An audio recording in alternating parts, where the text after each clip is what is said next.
If you're easily scared, don't watch this at night. Personal spooky story time, and we're gonna call this one That Wasn't My Brother. When I was about 18 years old, I had gone out, and I had a very strict dad growing up. If you're Mexican or Hispanic, you know, my curfew was at midnight. Thankfully, my sister would cover for me, and she would hide pajamas in the restroom. That way, if I got home late, I would go straight to the restroom, I would change, and if he caught me coming home late, I was already in my pajamas, and I'd be like, what do you mean I was in the restroom? So this specific night, I get home past my curfew, I go straight to the restroom, I use the restroom, wash my face, brush my teeth, put on my pajamas. The way that our house is set up is a long hallway, restroom, my bedroom, my brother's bedroom. But as you're walking to the bedrooms, the living room is right here. So as I'm walking to my bedroom, the house is dark as hell. Our front door has glass and the porch light kind of gleams in. So I'm walking to my bedroom and I happen to look in the living room. Right in front of our front door, I see a little boy. And he's standing there. But what's crazy is the way that he's standing in this perfect spot, the light cuts off right here. So I can see from here down, but I can't see his face. His face is literally black. Like I can't see any features. I can't see nothing. I'm not exactly sure what he's wearing, but it looks like overalls or something like that. My first instinct isn't, oh my God, that's a ghost. My instinct is, what the hell is my brother doing awake right now? So I stand there and I'm calling for my brother. I'm literally like, Eric. My brother's name is Eric. So I'm whispering and I'm like, Eric. Trying to make sure that my parents don't hear me because it's about 3 a.m. and my brother is just standing there. And I'm like, God. Eric. Nothing. No movement. Nothing. So I'm literally standing there for what feels like forever, waiting for my brother to cut his shit out and fucking go lay down because I'm about to get my ass kicked. And he's just standing there. So now my wheels are turning and I'm like, okay, what's going on? And when I tell you this is the most I've ever been scared, like I was shook. I was shitting myself. I decide, okay, I'm going to go to my brother's room. Turn on my flashlight. I'm looking and my brother is asleep in his room. I was so scared. I didn't even go back to my room. Like I was freaking out. I've talked about my mom's house being haunted before. What's crazy is that it's inexplainable because my dad built their house. I'd understand if it was like an older house or something like that, but it was a new house. Like I have not done any research on the land, if there used to be something there, if something happened there. I have not done any research, but I have seen and heard so many things inside that house. It is fucking haunted. It wasn't a mimic because now that I think about it, this little boy was definitely younger than my brother, and we've seen him many times. He loves to play peekaboo. We have 2 living rooms in my parents' house, and my mom was always in the smaller living room in her recliner, and a wall separates both living rooms with a half moon, and she says that she'd be there in the morning and this is the wall and she could see the little boy like peeking. And when my mom would go and look, he'd kind of like, or if this is the wall, he'd kind of like, you know, but at least it's a friendly ghost. If you guys have any spooky stories that you'd like to share with me, please send them via DM or email and I'd love to read them.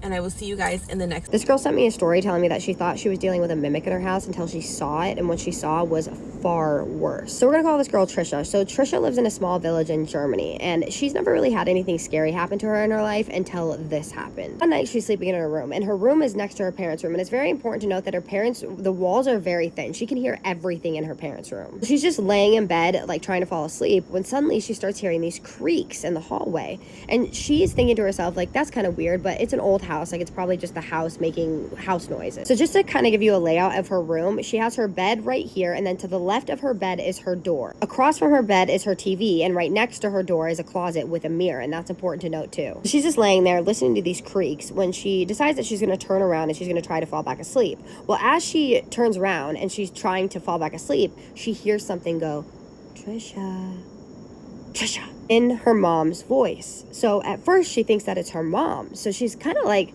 looking around like, what the hell? And then she realizes something. She can hear her mom breathing in the other room. She's asleep. So she turns around slowly and she looks at her door and she sees something peeking into the room just long enough for her to see it like move away from the door. She said after this that she could not sleep for about 2 hours, but after 2 hours she does eventually fall asleep. Well, the next day she gets up and she does her normal stuff that she does during the day, and around 9 p.m. comes around and she's just laying in her bed scrolling on her phone, when suddenly she sees something out of the corner of her eye. It's coming from her door again. So she quickly looks over, but nothing is there. So she decides that she's just gonna put her phone away. She thinks that her mind is playing tricks on her at this point. She's like, this was really terrifying, the experience that I had the night before. I probably just have anxiety, so I'm just gonna go to sleep. So she puts her phone down and she goes to fall asleep when she hears Trisha, and this time it sounds angry. She is so scared at this point that she said the only thing that she could, like, her way of coping with this was just to pretend to be asleep until she actually fell asleep. After she falls asleep, she wakes up in the middle of the night and she opens her eyes and it's 3:13 a.m. and she moves her eyes and she sees something peeking from behind her TV. Now, mind you, the TV is in front of her door that leads to her backyard. So she just quickly shuts her eyes again because this is her way of coping with things, right? And she does not want to see this thing again. So she just closes her eyes again as tight as she can until she again falls asleep. Now, nothing happens again that night, and nothing happens really until about 2 months later. Now, during this 2 months, she did hear and see things. Like, she would see things out of the corner of her eye. She would see things peeking behind the door and behind her TV, the same as before, and she would hear her name being called, but she learned to kind of ignore it at this point. That was until the 2 months passed and something happened to her that was so terrifying. She said it was the scariest thing that has ever happened to her in her entire life, and that it was so terrifying that she still thinks about it to this day, almost every single day. So one night she goes to bed like normal. She wakes up in the middle of the night. It's 3:54 a.m. And for some reason she feels this urge to sit up. So she sits up and she's just sitting there for a second. And she doesn't really know why she's doing this, but she gets this urge again to look in her mirror. And what she sees was horrifying. Sitting in front of her bed, leaning against it with its back against her bed, she can see in the mirror this tall, dark figure with super long, skinny legs and super long fingers and fingernails. She is looking at this thing horrified when suddenly it slowly turns its gaze and looks directly into her eyes. Now, she cannot see this face. She can't see anything about its face. She can only see these big, bright white eyes. It then turns around with its body and continues to look at her with its head. So its body is turned, but its head is still looking at her like this. It then jumps on all fours and it just runs underneath her bed while it's still looking at her. She said it then just disappeared. She said that this scared her so badly that the only way that she could cope, like her trauma response, was to literally lay back down and go to sleep. Could not be me. I do not know how you people do this. Now, months pass after this, right? And she doesn't tell anybody about any of this. No one knows about her name being called, about her seeing things peeking around corners and around her TV, because she doesn't think that anyone's going to believe her. But eventually this is eating at her so much that she needs to tell her mom. So she's telling her mom one day, and she starts the story, and she's looking at her mom as she's telling the story, and her mom just looks at her with this horrified look on her face. And she says, I've been smelling things. I've been smelling things every day when no one is home. Things like an old man's cologne. And the last thing that Trisha said to me was, you know what it means when you smell cologne or perfume when no one's home. Which, by the way, I don't know. So please tell me. The only thing that I would know is that would indicate it being a spirit. If there's another meaning, can someone please drop it in the comments? Because that's the only thing I can think of. Sorry if this story seemed rushed. I didn't mean for it to feel that way. I just told this story already, and then I accidentally posted it to my story, and it was deleted. And it is literally 5 o'clock in the morning, and I haven't gone to bed. I haven't gone to bed yet. It's these type of stories that scare me the most. And it has to deal with skinny, tall figures, and especially mirrors. Something about those two things really freaked me out so much. And the peeking around the corner, almost like it was kind of like taunting her in a way, building up to when it was going to reveal itself and terrify the shit out of her. But tell me what you guys think about this story. I literally had chills the whole time I was telling it. It's hard to scare me. Drop any thoughts, opinions, suggestions that you have in the comments below, but as always, please be respectful. I'm now going to do my favorite part, which is the shout outs. Afalcult, I hope I pronounced that right. Ashley is your nickname.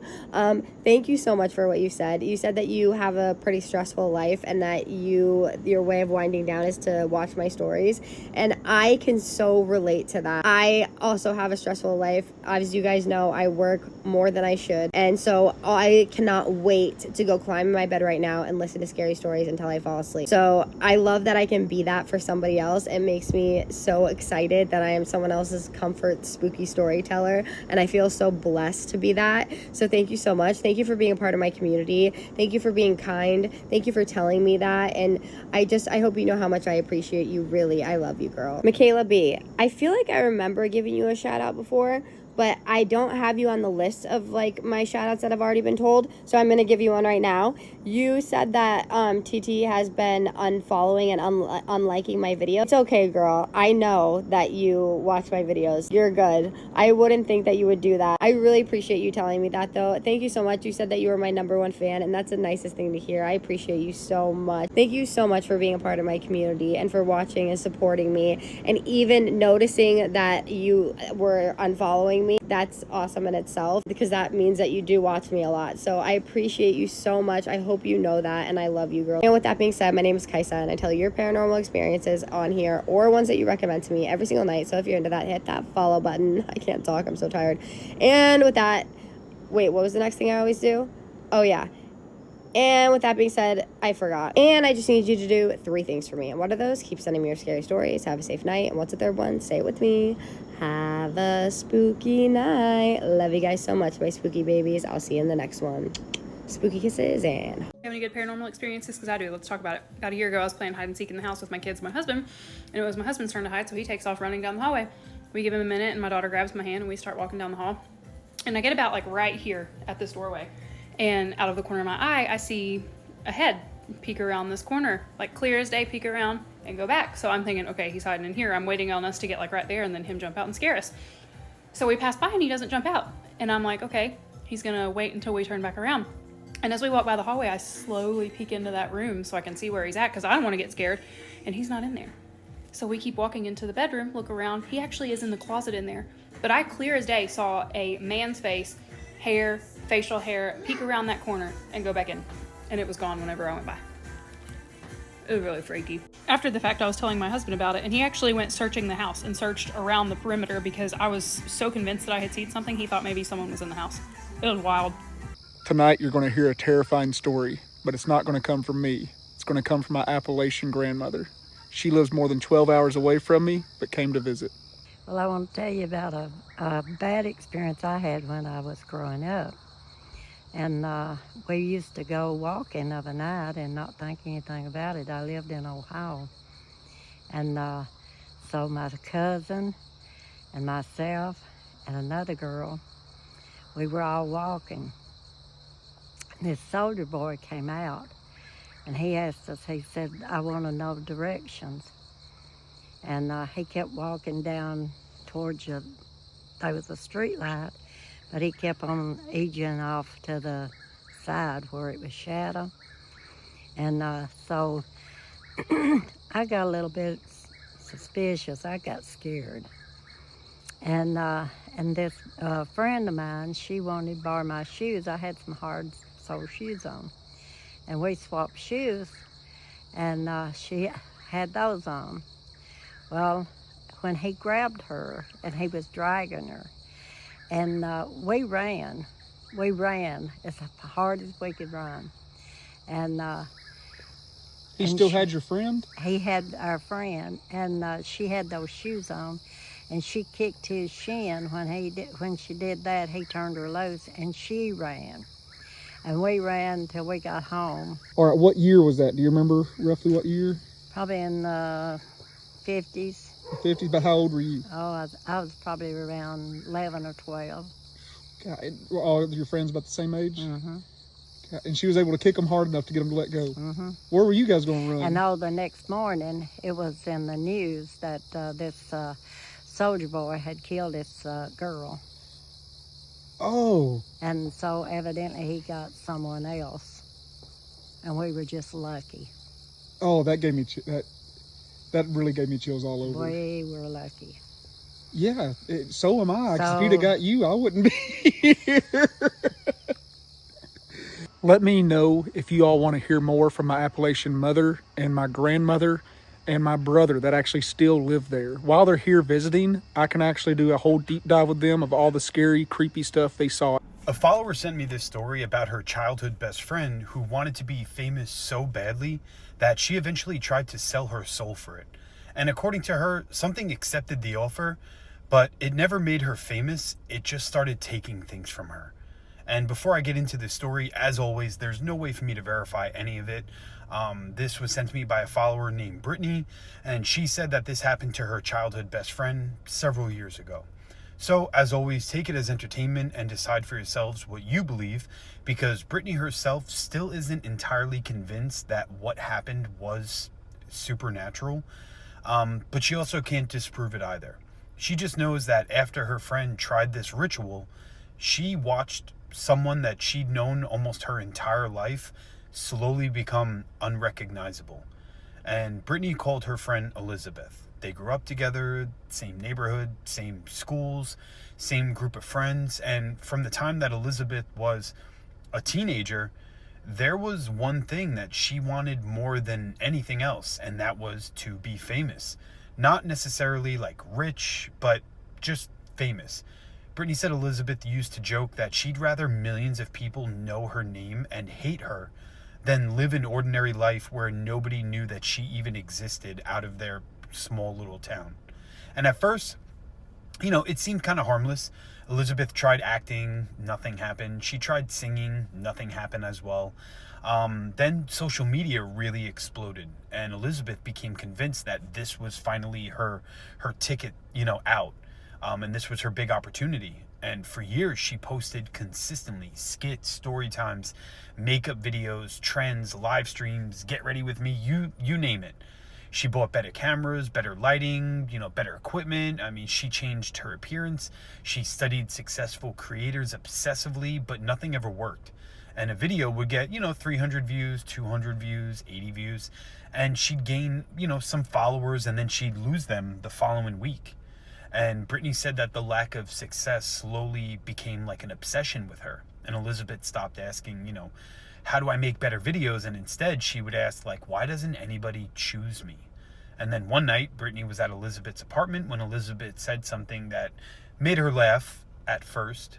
And Elizabeth said that, maybe I should just sell my soul. And Brittany laughed it off, and told her, like, oh, you're just being dramatic, cut it out. But Elizabeth didn't laugh. She told Brittany that she'd been researching it actually for quite some time. Not the Hollywood version where, the devil appears and, you shake hands, sign a contract, and, Shabbat Shalom, you're on your way, whatever. No, none of that crap. She had apparently found an old forum post and occult discussions claiming that if you wanted something badly enough, you could make an offering. And Brittany immediately told her not to mess with it. And Elizabeth's response was, at this point, what do I have to lose? And Brittany would remember that, those words for years, because apparently quite a few weeks had passed at this point. Then Elizabeth called Brittany at around 2 a.m, and she was absolutely terrified. And Elizabeth was telling her that, I did something really stupid, and Brittany immediately knew what she was talking about and what she meant. Elizabeth refused to explain exactly what had happened, but she did admit that she performed some kind of ritual alone in her bedroom. And she'd written, what she wanted on a piece of paper: recognition, success, millions of people knowing her face, and supposedly she offered whatever was required in return. And she told Brittany that nothing happened at first. There were no voices, no shadows, no mysterious figure appearing in the room. So eventually Elizabeth felt stupid. She cleaned up everything, and she went to bed. But that night she had a horrible nightmare. Elizabeth dreamed that she was lying on her back inside of this narrow dirt tunnel. And she couldn't sit up, she couldn't turn around. All she could do was crawl backwards while something very strongly held onto her ankles and slowly was dragging her deeper and deeper underground. She couldn't see whatever had her, but she could hear it breathing. And every time that she tried digging her fingers into the dirt to stop herself, she heard people whispering her name from somewhere beneath her at the bottom of that dirt tunnel. Thousands of voices. Elizabeth woke up screaming. Her ankles hurt so badly she could barely stand. And Brittany dismissed it as nightmare because, caused by what she had done. Sometimes when you think about something a lot, you have a bad dream, until it happened again and again the next night. And same tunnel, same hands around her ankles, same voices, except this time they were a little bit closer. And over the next few weeks, Elizabeth began changing. She barely slept. Brittany said that her friend started developing dark circles under her eyes, and she started losing weight rapidly, and her skin started to look like she was deteriorating. And then her hair started coming out, not just like a few strands here and there, in the shower. Elizabeth would run her fingers through her hair and clumps of it would come out. And then her gums started bleeding, and sometimes she would wake up in the morning with dried red stuff all around her mouth. And she would go to the doctors, and Brittany said that there were a bunch of tests done, appointments and different explanations were considered, but from what Elizabeth had told her, nothing seemed to explain what was happening, and there was no apparent reason for it to be all happening at once. And then came the smell. Elizabeth began complaining about the smell of wet soil and rotten eggs in her apartment. And to Brittany, she smelled it too. She described it as walking into a basement after a heavy rain, except Elizabeth lived several floors up. And then one afternoon, Brittany came over and she found Elizabeth standing completely still in the hallway. She was staring at the floor outside of her bedroom, and there was dirt on the carpet. Just a small amount though, and it was a thin trail of dark soil running from beneath Elizabeth's bed across the bedroom and stopping right at the doorway. Brittany assumed that Elizabeth, had tracked it in, definitely possible, but Elizabeth insisted that she hadn't, and she never left the apartment that day. And that's when she finally told Brittany something that she'd been keeping from her. The nightmares had changed, but, she wasn't just being dragged through the tunnel anymore. Now she was reaching the end of it, and there was something waiting there. And Elizabeth never described exactly what it looked like. She only said that it was crouched because the tunnel was not tall and wide enough for it to stand. And every night it was facing away from her until that final nightmare. That night, Elizabeth reached the bottom of the tunnel. The thing was waiting, and it turned around to see her. Elizabeth woke up screaming so loudly that, her neighbors called the police. And according to Brittany, from that night forward, Elizabeth refused to sleep in her bedroom, and she started sleeping with every light on, and, the apartment, everything was turned on, TV, you name it. Then strange things began happening while she was awake. She'd hear scratching underneath, her bed. She would hear scratching underneath the dining room table while she's eating breakfast. Her phone would start recording, even though she never touched it. She'd hear what sounded like somebody was crawling through the walls at night and during the day. She could never explain any of it. And the strangest part, her content suddenly started doing a lot better. A few videos broke hundreds of thousand views, a couple hit over 1 million. Her followers started to go up. Everything started to climb. But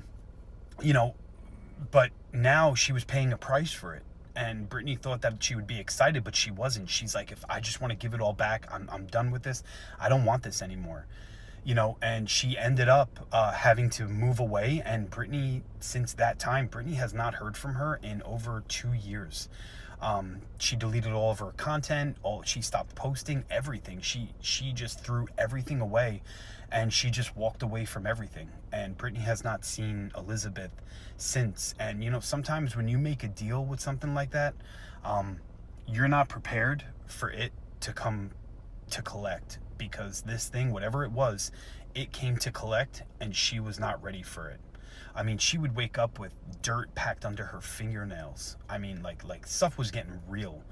So, I don't know. You got to be careful what you ask for, because sometimes you are going to get it, and whoever or whatever you asked for it is going to come and give it to you. Let me know what you guys think in the comments. If you are physically not able to handle scary information, do not watch this. This is a true scary story submitted to me by a follower named Gerald, and after reading over it, it is not for the weak. It was 10 years ago. I was around 16 years old, and I was with a few of my buddies who we're going to call Evan and Jake for the sake of the story. I decided to rent a hotel for the week because it was spring break and we needed a cheap place to crash while we were away. The moment I stepped into the hotel, I could tell something was off. Immediately when we walked in, we all noticed right away that there was this weird and musty smell in the air, like something metallic. We shrugged it off, and around 3 p.m. we actually checked into our hotel room to get settled in. Immediately we got in our bathing suits and we were set on hitting the hotel pool, which is a few floors below. But then the second weird thing happened. We noticed right when we got to the pool entrance, there was a tall and slender man dressed in all black with his hood pulled directly over his face. He wasn't even moving, he was just standing directly facing towards us, but you couldn't see his face. It seemed like I was the only one who noticed this guy because my friends just seemed to pay no attention and ran straight to the pool. I decided to pay no attention to it and just met my friends in the pool, and then we proceeded to just mess around for the next hour. This time I had noticed he had moved into the pool area, sitting down in a pool chair that was directly next to where we were at. And now there was this built up tension in the room because it was just my friends in the room and this man who was just staring directly at us. So I decided to swim to the other side of the pool and ask this man what he was doing, but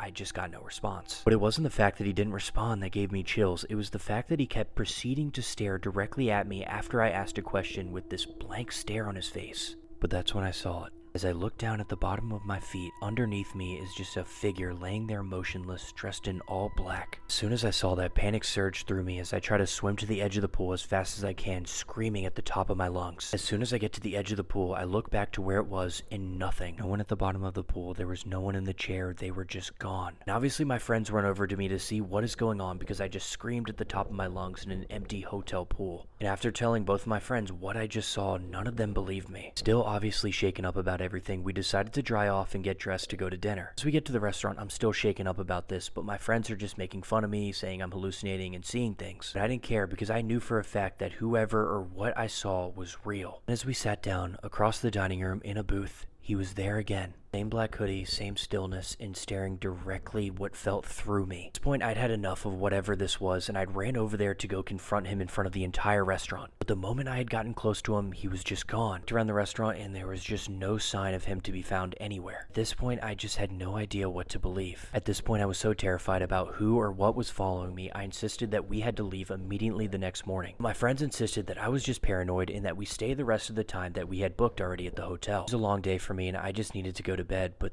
that was when I saw him for the third time. I woke up to this whistling noise, and then immediately my heart started pounding because I knew what was coming. Completely dark, but there was a shape or some kind of figure standing at the feet of my bed, just staring directly down at me. At this point, I forced myself to close my eyes and tell myself over and over again what I was seeing was not real. 30 minutes later, I woke back up and I was extremely thirsty, and I remember I stashed a water bottle directly under my bed. I went to go reach for it, and I felt something soft touch my fingertips. Then I heard whatever it was whisper into my ear, "I know you're scared." Before I have any time to react, I look forward and I see two black figures just lunge directly at me, and everything goes dark. But then I wake up in a hospital room with a doctor leaning over top of me, telling me that I am lucky to survive, claiming that some sort of projectile object punctured me while I was sleeping and that my friends took me to the hospital. But the attackers were gone. There was no security footage. There was nothing to prove that what actually happened to me actually happened. To this day, I am still not able to explain the terrifying events that occurred. But I will never stay. I have gotten so many comments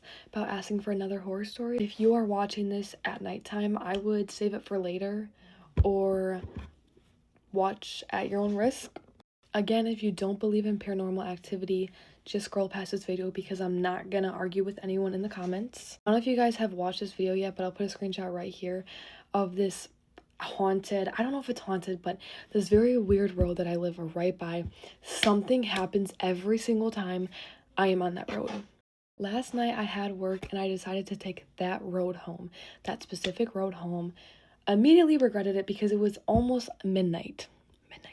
I had this weird, eerie feeling that I was about to freak the fuck out because I was already a mile deep into this road. I had no choice, so I had to keep going. And I just felt like there was a presence or someone in the car with me. And I had just had a nightmare about I forgot to lock my doors at night and I got out of work, or it was practice, one of the two. and there was someone in my car. So it was kind of freaking me out, but turned my flashlight on, turned around, there was no one behind me. Kept driving, and I just kept having this gut feeling to look behind me because I was like so freaking scared. And one time that I looked behind me, I saw a head, like a face. It wasn't even a head, it was just like a face staring at me. It was not in the back seat, but it was in the trunk between like the head seat and like the wall of the car. I shot my head back and grabbed my flashlight, turned it on, and there was obviously nothing there. But I was also so scared of, like, when I was looking back, I was gonna turn around and there was gonna be like someone in front of my car, and then like I swerve off the road. And but that was just, I was being dramatic. Okay, I was like, that's how scared I was. Like, I was thinking of the worst things possible that you could ever think of because I was genuinely just so fucking scared. Like, it was so bad. I don't know, something about that night was just freaking me the fuck out. My brother got in the car and he was like, something about tonight is so scary. And I was like, Dylan, what the fuck? And then I told him everything that happened. And I was like, I'm not trying to scare you, blah, blah, blah, blah. And the fact that he said that before I even said anything, it's just freaking me out. I was just scared. Got Taco Bell, nothing happened. We were coming back through my subdivision, and all of a sudden, something gets thrown at our car. Yeah, thrown at our car. And it was almost like, it was so hard and loud, it felt like something wanted us to stop. And I obviously didn't. I went faster and I turned up our court and I was going so fast. We parked the car. I threw it in park. I was like, okay, Dylan, we're just going to run 3, 2, 1 and we're going to run to the house together. We grabbed our food. I was like 3, 2, 1. We ran in the house and locked it right away. Right away. And nothing else happened that night, but then I woke up and I was like talking to my mom and my sister about what happened, and I started telling the story. And my mom's like, Megan? And I was like, oh gosh, what? And she was like, I felt something tap me on the shoulder 3 times the other day and no one was there. And I was like, oh my freaking gosh. And now I'm scaring myself. I'm getting scared. And I was like, wait, were you in the car? And it didn't happen in the car. It happened like at my house while she was sitting at the counter. But that just freaked me out so bad. And then my sister was also telling me that when she went upstairs, because our room was in the basement, she said that when she went upstairs, she had like a gut feeling that someone was watching her, and she just ran to the bathroom and ran back to her room because something was just so off.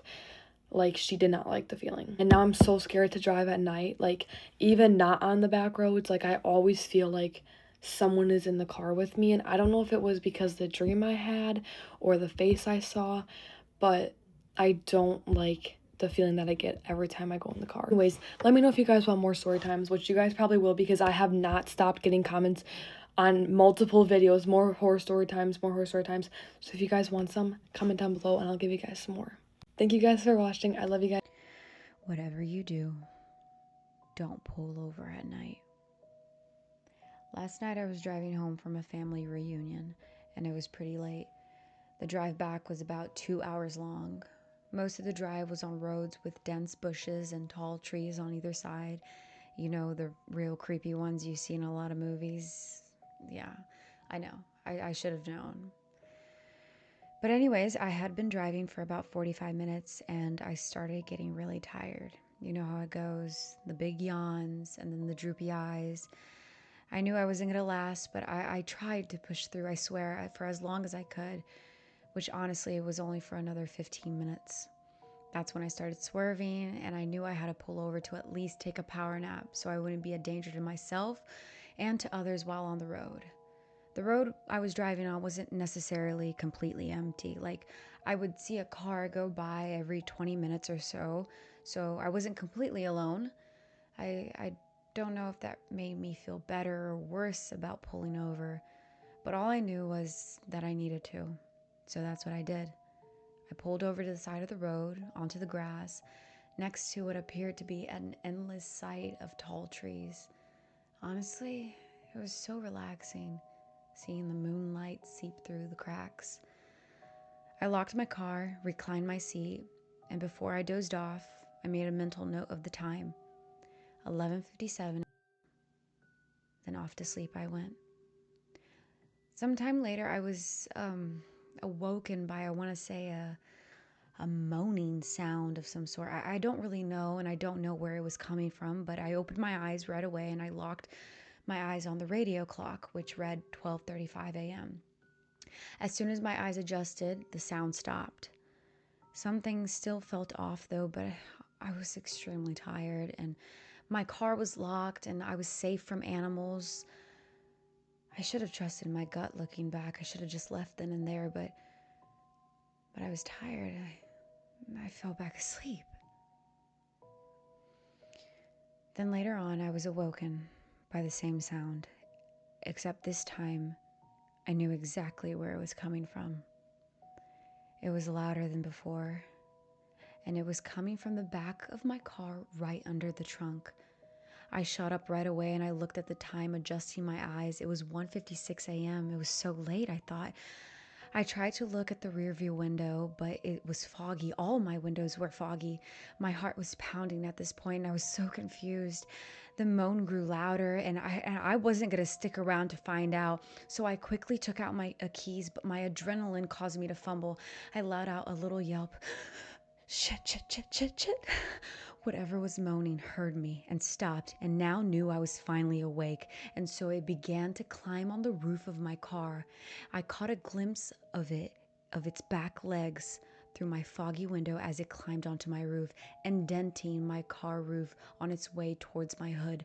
I turned on my car and I floored it and I got the hell out of there. Hearing whatever was on my roof flew off, and on its way off let out an angry sort of growl.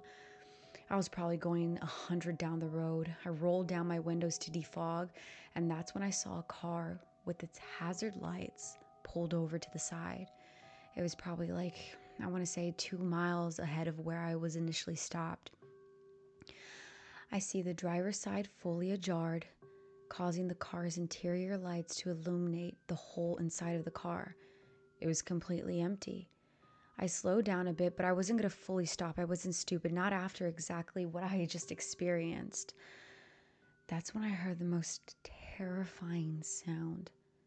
A woman screamed, and I know what you're thinking. Oh gosh, that's the most terrifying sound. But this wasn't no normal scream. This wasn't something you hear in horror movies. No. This was real. This was a scream filled with pain. I could feel her pain. The scream was so loud that it caused me to scream, and I accidentally slammed on my brakes, causing my car to screech and stopping in the middle of the road right ahead of the abandoned car. Her screams only lasted for about 7 seconds, as they then started to be muffled by the sounds of bones crackling. I looked at my rearview mirror and I saw a tall figure, probably 7 feet tall, crunched over with long arms and its head tilted to the side, coming out from the woods, and it stopped in the middle of the road. Startled by what I saw, I think I was in shock and I froze for a few seconds. And then it started sprinting towards me, and I think my body took over and I floored it once more. And this time I did not slow down. I didn't even stop for any red lights on the way home. I made it home way faster than ever. This morning I walked outside and I found large indents on the roof of my car. And right on the back of my car, right on the bumper of the trunk, was written in dust as someone traced or their fingers or something in the dirt. Wake up, and wake up.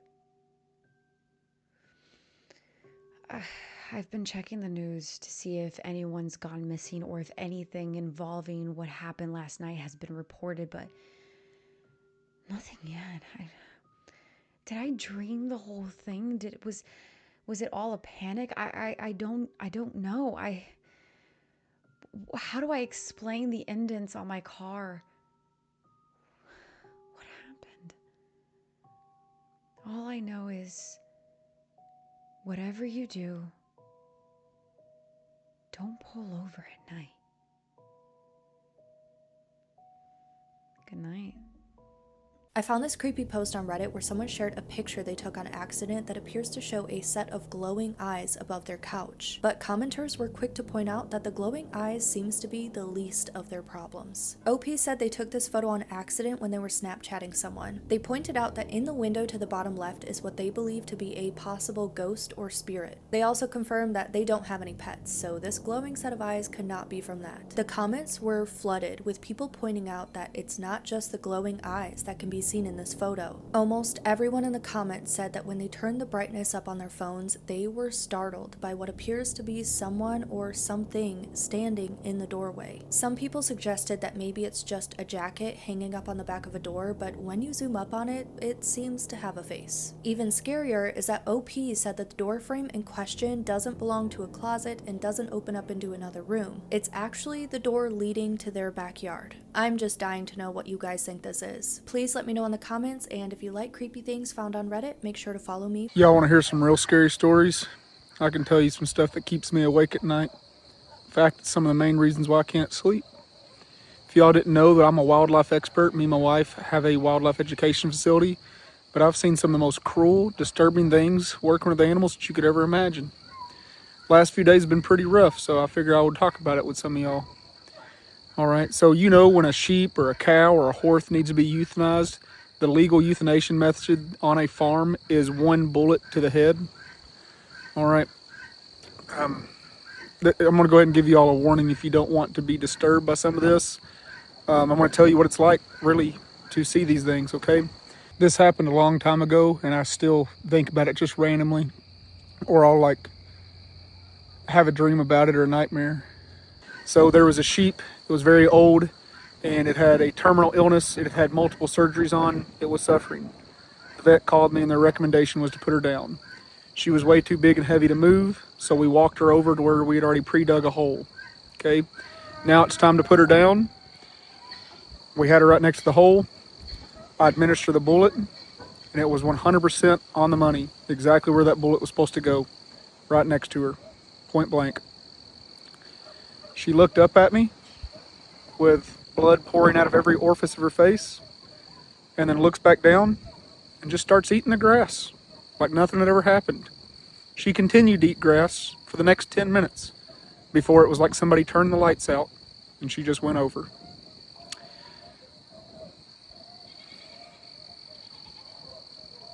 Are you familiar with what a kookaburra is? The little bird, you know, the little kid book, Kookaburra in the Kookaburra Tree? One plucked a man's eye out before, right in front of us.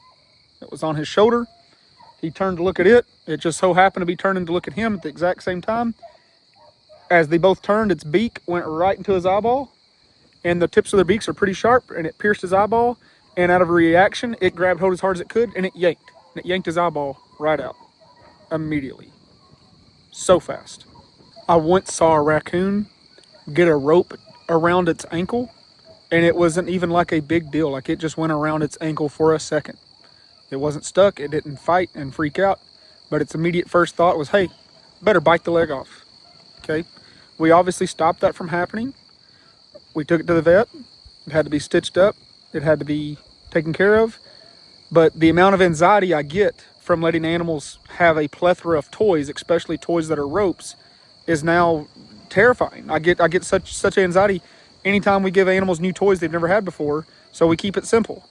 That's the kind of fear that I have, is like the wild stuff that I know can happen and I've seen happen, you wouldn't be able to even fathom or guess, because it's so illogical and it doesn't even make sense. This rope didn't entrap this raccoon in any way, shape, or form. It just went around its foot, it freaked it out, and it immediately went to go bite its own leg off. That fast, that quick. The amount of people that I've seen be almost decapitated by a horse is astounding. My own uncle was actually cut in half by a cow, and this is my great uncle, by the way, was actually cut in half by a cow that stepped on him, rolled on him, and then would not stop stomping him. Their hoofs under that much weight are incredibly heavy, and then eventually severed his upper half from his lower half. I have seen a horse casually jogging across a field, and it step over a broken tree branch. The tree branch, under the horse's immense weight, hit it in the abdomen at just the perfect 1 in a million right angle, where the stick actually went into its stomach. The horse then removed the stick from its stomach and its intestines fell out. But then it panicked, and horses running as fast as they do, well over 40 miles an hour, actually just kept dragging its intestines around the whole field. There was at least 60 feet of intestines stuck, just drug around the field, still connected on the other end of the horse. These intestines are obviously getting tangled in every little stick and brush that it passes by. I grew up on a humongous cattle farm out in Tennessee. We saw a cow get struck by lightning one time, and we were picking up pieces of cows for like 2-3 weeks. It was like somebody just put a grenade inside of it. It exploded. You know, I guess that's better than the alternative of one time there was lightning that hit the ground and it killed the 20 to 30 cows that were around where the lightning strike hit. You see some weird stuff. Also saw lightning hit a tree. The tree exploded and turned the bark into the tree like grenade shrapnel, and pretty much no animals died, but the amount of cleanup and wound care you were having to do for all the cows that were around that tree when it got hit by lightning was incredible. Now, these cows had access to barns, but they don't go in them if they don't want to. And when you're talking about hundreds of acres, it's not like you can just go round them up at the slightest storm or bad weather. You literally could not find them all in time. We saw a guy holding a capuchin monkey on his shoulder one time, and he had a little leash for it. And like, I don't even know what it did. It like grabbed something it wasn't supposed to grab, and he kind of scolded it, and it slapped him in the head and then bit the top half of his ear off. On the same hand, I've also seen those marmoset monkeys, you know, the finger monkeys that can fit on your finger. I saw one guy have one of those as a pet. He'd had it its whole life. He had raised it. But one day, just for whatever reason, no one knows, it just climbed up on him and it bit his whole earlobe off. So that whole chunk right there of an earlobe. This is a 100% true story that happened to a woman in Madison, Wisconsin. Now, there was this woman named Sherry who moved into this house with her 2 children in Madison, Wisconsin. Now, she said, you know, at the time, she didn't believe in anything supernatural. She really thought that was a bunch of nonsense. But she said, you know, right away when they moved in, she would notice, you know, out of the corner of her eye, sometimes shadows moving across the walls. She would hear strange noises that she couldn't explain. But she said for the most part, it was just a normal house. One night, she's upstairs in her bedroom and she's folding laundry. She hears talking coming from her son's room. So she makes her way over to his room. The door's closed. And she hears her son having a full-on conversation with someone. And she's like, who is he talking to, you know, at 12:30 at night? So she opens the door, and when she looks in his room, he is not in his bed. So she starts yelling for him. She looks down and sees him next to the side of his bed, on his knees, crouched down, with his head under the bed, talking to someone. And she's like, hey, who are you talking to? Like, who's under there? And her son's like, I can't tell you. And she said, what do you mean you can't tell me? Like, who's under the bed? And he's like, I can't say. He'll get mad. And she's like, what? Who's under there? So she runs over to the bed and she looks underneath there.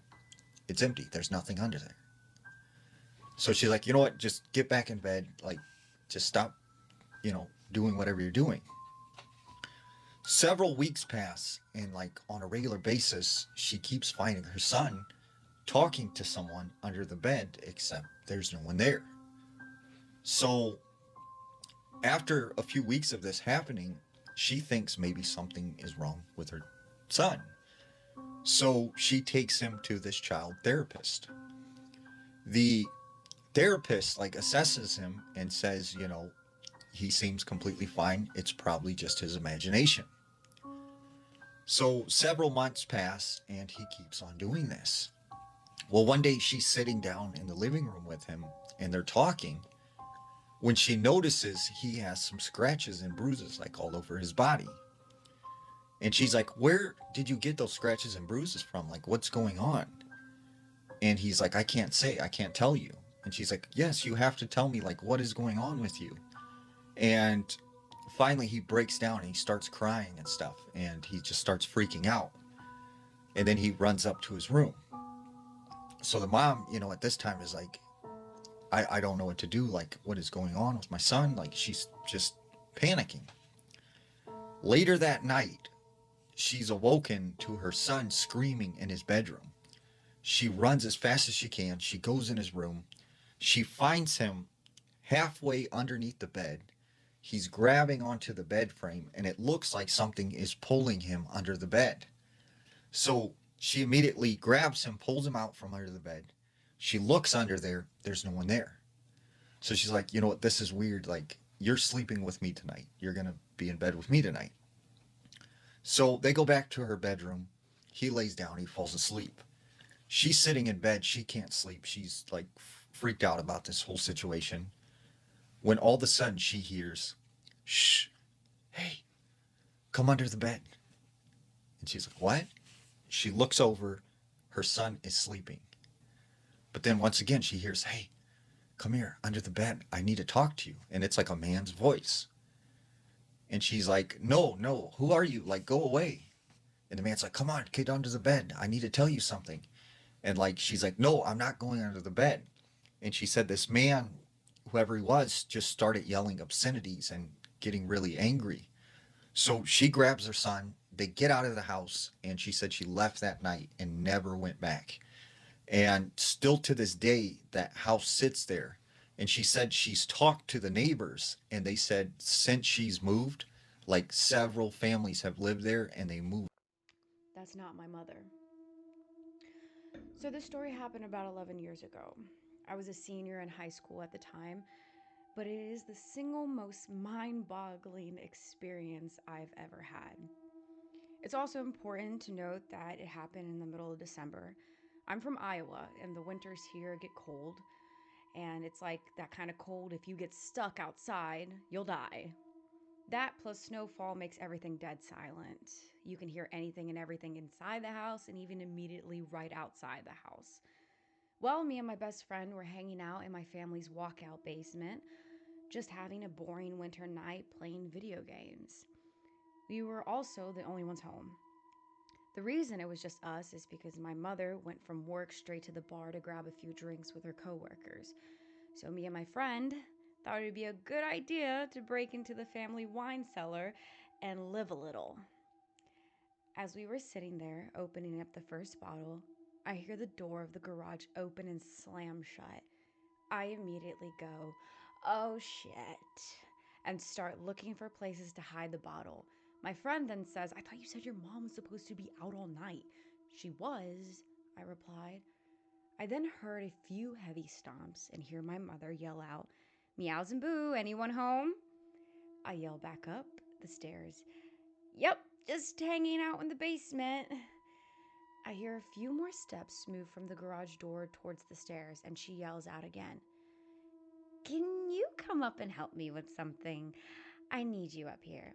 I reply back while frantically trying to find a good place to hide the wine bottle.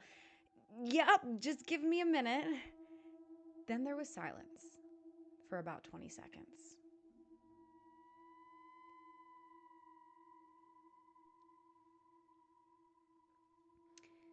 Anyone down there with you? She yelled back in a more concerned, serious tone, in a voice that was slightly off of my mother's. This was the first thing that told me something wasn't right. Our family never cared if anyone was over, as our house was a very open house to all family and friends. And then the voice, it was just wrong. Like it sounded like my mother's, but it was missing something that I couldn't put my finger on. Weirded out, I replied back, just Colton. After I yelled that back to her, I found a good place to hide the bottle, thank God, and began walking up the stairs to the next level. Now, as I was walking up the stairs, I couldn't help but feel the overbearing silence of the house, the slight electricity that something isn't right. When I got to the top of the steps, I look over to where the door of the garage is, and also the kitchen right next to it, and it's black. Pitch black. All the lights were off. There was no moonlight shining through any of the windows. I walked over to the kitchen yelling, Mom, where are you? There was no reply. Just silence and darkness. I feel the electricity turn into full needles. My adrenaline kicking in full force. I have to get out of here as fast as possible. My mother is not home. I run back down the stairs, grabbing my coat along the way. "What's wrong?" Colton says. "My mom's not home," I reply as fast as I can, looking for my truck keys. "What do you mean? You were just talking to her." I could see the confusion in his face. "There is no one home. We need to leave now." I took a few steps towards the back door that opens up to the yard, and then I see my dog shaking on the couch and my cat growling behind it. I couldn't leave them. I just knew that if we left, something would happen. "Are we leaving?" Colton said, still confused as hell. "No, I can't leave them here. Something is really off. I'm going to call my mom and figure this out." I pull out my phone and I call my mom. She picks up immediately. "Meows and Boos, what's going on?" She answers. "Mom, were you just home? I heard you yelling for me from the second level, and when I went up there, you weren't there," I said frantically, hoping that she was just playing a joke. "No, I'm just leaving the bar. I wasn't really feeling very well. Are you doing okay? What do you mean you heard me?" I fill her in on the whole situation. She rushes home. Colton and I stayed in the basement with the animals until she got home. But before she did, you could hear something upstairs. Not walking or sitting on things, but a pressure in the air. Like a black hole was slowly moving from room to room. The word that I could describe it is only as if it was hungry, as if something was hungry and impatient.